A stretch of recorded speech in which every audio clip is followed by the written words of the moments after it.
Oke, selamat datang di channel Dimensi Maritim, channel yang mengupas tuntas tentang dunia kemaritiman kita.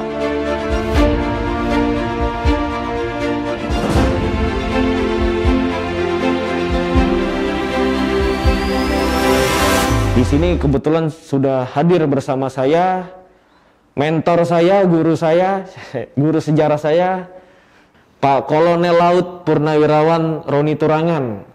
Beliau ini adalah mantan Kasubdis Sejarah TNI Angkatan Laut. Beliau ini juga sebelumnya dulu pernah di Akademi Ilmu Pelayaran, di Pelaut dulu. Nah, mungkin Pak Roni bisa ceritakan sedikit sekarang kegiatan apa, terus gimana dulu ceritanya kok dari STIP langsung ke Angkatan Laut tuh? Oke. Baik, STIP itu dulu namanya PLAP dan PLP. PLAP yang sebelumnya itu adalah AIP. Akademi Ilmu Pelayaran ya. Kolonel Laut Purnawirawan Roni Turangan. Awalnya saya masuk dari Manado, saya datang ke sini, terus masuk di AIP, sekarang jadi STIP itu. Program 3 tahun di sana, 2 tahun teori, 1 tahun praktek di laut. Nah, selesai lulus itu ya saya dapat program wajib militer. Langsung masuk ke Angkatan Laut akhirnya. Angkatan Laut itu memang wajib militer 2 tahun. Nah, dipersilakan bagi yang mau meneruskan atau ini meninggalkan Angkatan Laut. Ya, saya ambil keputusan untuk terus. Oh gitu. Itu tahun berapa tuh Pak? Sekitar tahun berapa? Itu tahun 86. 86 ya Pak, berarti. Sampai pensiun. Sampai pensiun itu udah mendapat penugasan jadi komandan kapal ya Pak ya, komandan lanal. Awalnya saya ditugaskan itu di kapal. Saya memang seorang nautika di AIP, begitu masuk di angkatan terus korps saya menjadi pelaut. Nah, otomatis kalau pelaut ya harus di kapal. Oke, siap. Kapal ditaruh di tipe kapal patroli. Yang pangkalannya di Belawan. Pertama kali naik yang memang mabuk laut. Yang pelaut aja mabuk laut, Pak. Ternyata setelah saya pelajari mabuk laut itu kan karena kebiasaan saja. Kita biasa, kita kendalikan diri kita sendiri, mabuknya hilang. Oh iya. Sekarang bagaimana kalau kita dinas di kapal perang, terus kita mabuk laut, nggak bisa sama membawa kapal. Iya. Untuk itu kita harus bisa kendalikan diri. Mabuk laut tidak ada obatnya adalah diri kita sendiri. Oke. Kalau minum antimonya keluar. Iya. Kurang lebih. Nah, sejak lulus saya masuk di KRI sampai saya mulai dari jenjang paling bawah sampai saya menjadi komandan. Jadi komandan KRI. Saya jadi komandan, saya digilir. Gilir penempatan masuk di staff. Staff pernah jadi Dandenma, pernah jadi di Serena, pernah di Seskoal, jadi pengajar, jadi komandan lanal. Dulu komandan lanal. Nah, pernah menjadi terakhir ASOP. Oh, terakhir ASOP. Merauke. Setelah itu kembali ke Mapesal di Dinas Penerangan. Oh, Dinas Penerangan. Dinas Penerangan saya sebagai Kasih Penum. Setelah itu hampir cukup lama. Sekitar banyak berhubungan sama wartawan lah di situ ya Pak. Ya. Terakhir saya masuk di Kasubdis Sejarah. Kasubdis Sejarah. Yang dulu Kasubdis Sejarah itu masih di bawah di Senang. Iya. Tapi saya dengar sekarang sudah berdiri sendiri. Wah, itu hebat sekali berarti Pak. Mantap itu. Ya. Jadi banyak mengupas sejarah di situ lah Pak ya. Oke, itu tadi riwayat singkat dari Pak Roni ya, yang begitu syarat dengan pengalaman gitu. Nah, kemudian kita dalam memasuki era pembangunan maritim sekarang, ini kan kita perlu nih mengupas lebih jauh tentang perjalanan sejarah maritim bangsa.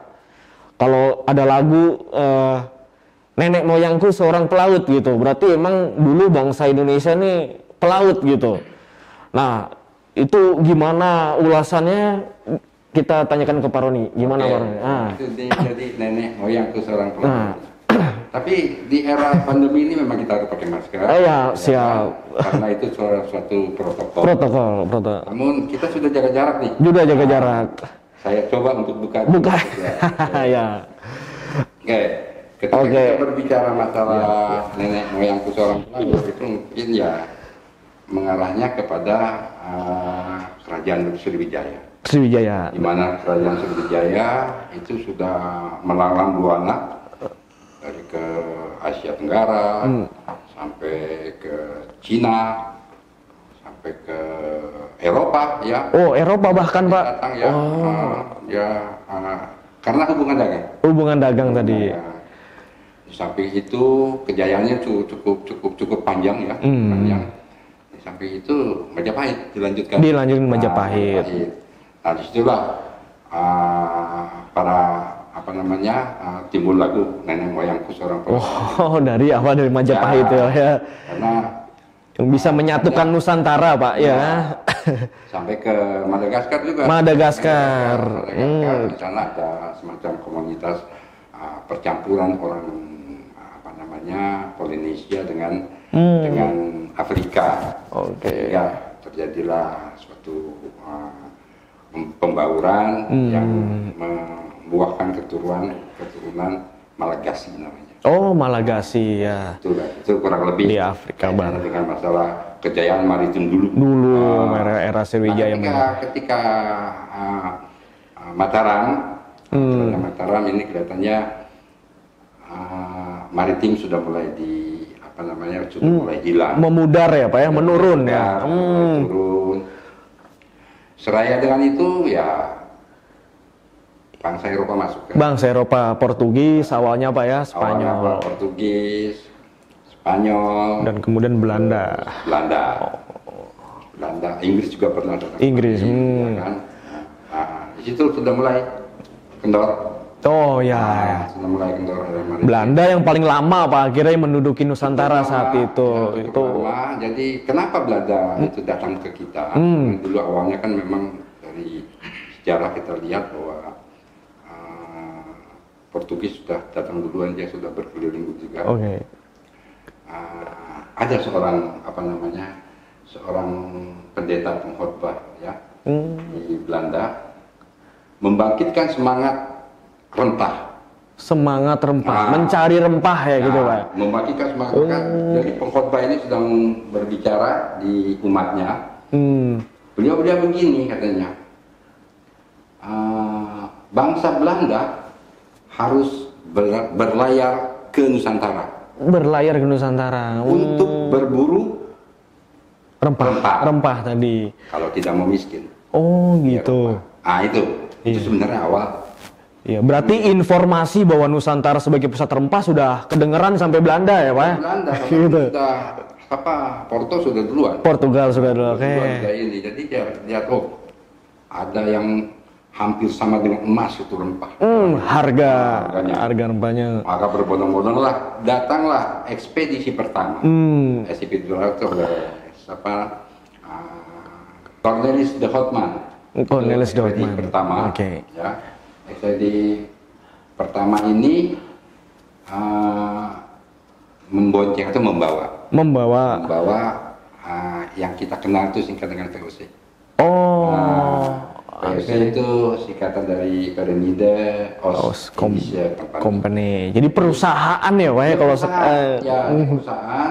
Jadi Kongsi Dagang Hindia Timur. Di bawah itu terus dikasih kewenangan untuk Cornelis ini untuk satu membuat suatu perjanjian dengan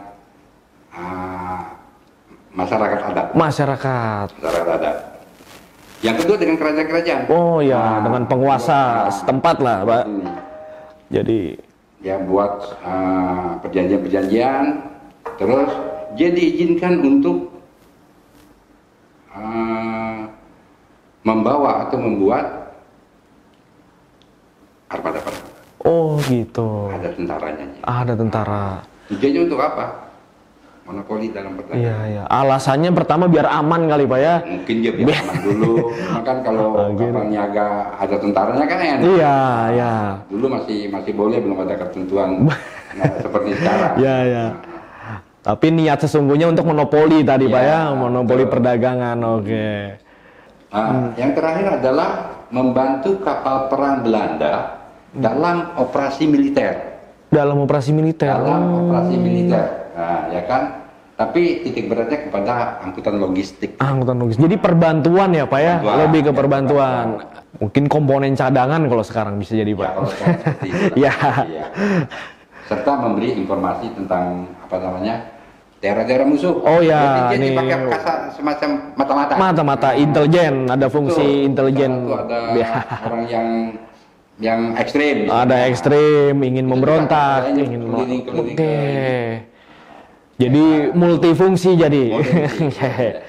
Nah, tadi udah dijelaskan panjang lebar ya bahwa dulu Indonesia ini memiliki nenek moyang ini adalah bangsa pelaut gitu. Kemudian Sriwijaya, Majapahit dan menurun ketika masa masuknya bangsa Eropa ya Pak ya, Portugis, Spanyol, Belanda. Kemudian sampai Belanda tadi kita dengar dari Pak Roni ada membuat berbagai macam tuh. Ada tadi VOC, ada militernya, ada perusahaan pelayaran ya Pak yang terakhir ya. Nah ini sebenarnya ada nggak sih Pak kiprah pelaut Bumi Putra saat itu ketika tadi dunia maritim kita udah menurun nih, Bumi Putra kita udah menurun maritimnya, kemudian ada nggak yang direkrut oleh Belanda untuk dipekerjakan lah kan gitu? Oke, jadi itu ada. Jadi KPM ini juga merekrut pelaut Bumi Putra ya. Pelaut Bumi Putra ya. Namun tidak jadi perwira. Tidak jadi perwira. Jadi kelas bawah nih Pak. Kerja kasar lah. Kerja kasar ya. Kerja kasar ya. Sebagai apa namanya? Mandor. Ya. Paling tinggi itu mandor. Udah top udah itu yang tukang ngangkutin apa gimana Pak? Mengawasi itu yang pekerja-pekerja. Mengawasin juru minyak, ya, juru masak ya mungkin Pak ya. Juru masak, tapi juru masak kebanyakan diambil dari yang keturunan Indo apa? Tionghoa. Keturunan Tionghoa ya. Juga yang ikut di situ. Oke. Sebagai TNI dia. Jadi kalau untuk menaik dari tingkat ke atas itu sulit. Termasuk ya jongos. Iya, bahasa kasarnya jongos ya Pak ya. Jongos itu awal mulanya dari situ. Dari situ. Jadi kata-kata jongos itu orang-orang kerja di kapal ya Pak ya. Gitu. Oke. Namun jongos-jongos ini kan memang apa namanya dikenal keramahan kayak ini. Jadi perusahaan pelayaran yang lainnya juga pengen merekrut kita. Oh gitu ya. Kita sudah ada. Jadi syarat ada nilai perbudakan lah di situ Pak ya, perbudakan di atas kapal kalau. Saya lihat bukan perbudakan, tapi itu memang pekerjaan. Oke. Itu mereka kerja di kapal kan ada bagiannya. Ada juru masak, ada juru mudi, ada panjarwala di atas. Oke. Ada apa namanya matros. Pelasi. Gitu ya. Ya itu kurang lebih. Jadi kalau di film Titanic itu dia yang mati duluan Pak ya, yang kapal tenggelam dia paling bawah pasti ya. Kerja kasar. Kerja kasar ya. Nah, ketika apa namanya Perang Dunia Kedua meletus, di mana Belanda itu ini oleh Jerman ya. Oh ya, Perang Dunia Pertama ya Pak ya, Perang Dunia Pertama 1914. Nah, Belanda juga membuat ada kekhawatiran di sini bahwa kita perlu merekrut Bumi Putra ini. Maka untuk masuk dibuatkanlah semacam sekolah pelayaran. Oh gitu. Sekolah pelayaran yang direkrut dan ini seleksinya tentu sangat ketat. Iya. Dan kekhawatiran Belanda adalah pembelotan atau pengkhianatan.